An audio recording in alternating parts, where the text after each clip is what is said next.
Bonjour à tous et bienvenue sur l'Abîme Hurlant. Aujourd'hui on se retrouve pour parler des playoffs de LEC et des trois premiers matchs de ces playoffs qui ont eu lieu vendredi, samedi et dimanche dernier. Le premier match opposait Misfits et Rogue et comme prévu c'est Rogue qui s'est imposé mais beaucoup plus difficilement que ce qu'on attendait puisque le score final a été de 3-2 dans ce BO5.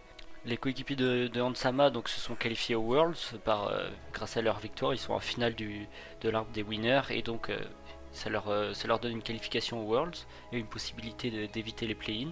La première game a été un stomp pour Rogue avec une très belle performance de Larsen sur Lucian qui a fait ban ce champion lors des 4 games suivantes. La seconde game a été elle plus serrée mais elle ira à l'avantage des Misfits, suivi par un deuxième stomp pour Rogue ensuite, qui ont abusé de Razork et Irit, notamment Irit sur sa Fiora, qui ont cumulé à eux deux 13 morts sur les 31 minutes qu'a duré la game. La game 4 a donc été une victoire de Misfits, logiquement si on voulait une 5ème game. Topside a gagné, ils ont réalisé une game plus convaincante que la game précédente et ont réussi à carry la game des lapins. Et pour la dernière game, c'est une performance incroyable d'Inspired sur Viego, qui a notamment réalisé un gros pentakill comme vous allez le voir ici. And the problem is that whilst Hirit was able... Oh!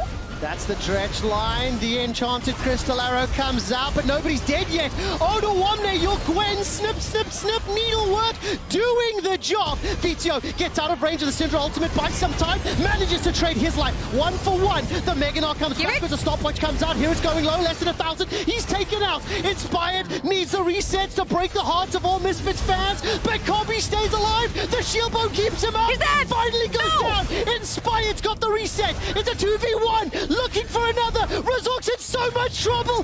Inspired with the blade of the Ruined King. Viego shuts down Misfits for the ace. The pentakill. And 9 members on the Rift are dead. Rogue are in absolute control. Qui donc a réalisé ce pentakill et qui termine la game en 10-0-6 et donc permet à Rogue de se qualifier pour les Worlds. Le second match opposait G2 et Mad Lions et encore une fois on a le droit à une surprise. Lors du BO précédent c'était le score final, cette fois ça a été le résultat puisqu'on attendait une victoire de G2 mais c'est Mad Lions qui a obtenu son ticket pour les Worlds. Encore une fois on commence par un stomp de l'équipe qui était favorite, G2 qui détruit la première game, puis on a un stomp de Mad Lions pour le second match avec une grosse réaction de leur part. Et dans la troisième game, même si Reckless et Caps étaient plutôt bien dans la game avec 7 kills pour Caps et 6 kills pour Reckless, ils n'ont pas réussi à carry la game et ont perdu cette troisième game,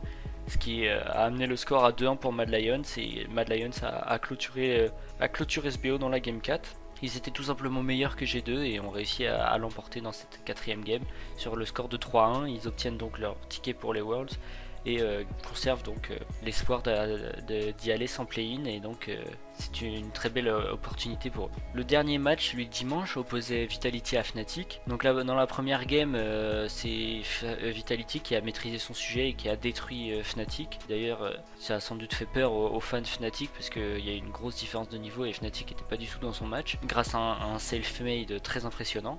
Dans la deuxième game, on a eu le droit à une victoire Fnatic grâce à un très gros upset et un Bwipo méconnaissable puisqu'il a pick Lee Sin dans les deux premières games, qu'il a réalisé une première game très moyenne, qui s'est fait détruire par Selfmade, mais dans la deuxième game c'est lui qui a carry et a réalisé une très grosse performance sur son Lee Sin. Dans la troisième game, Upset a réussi à carry la game pour Fnatic et Selfmade a encore une fois porté ses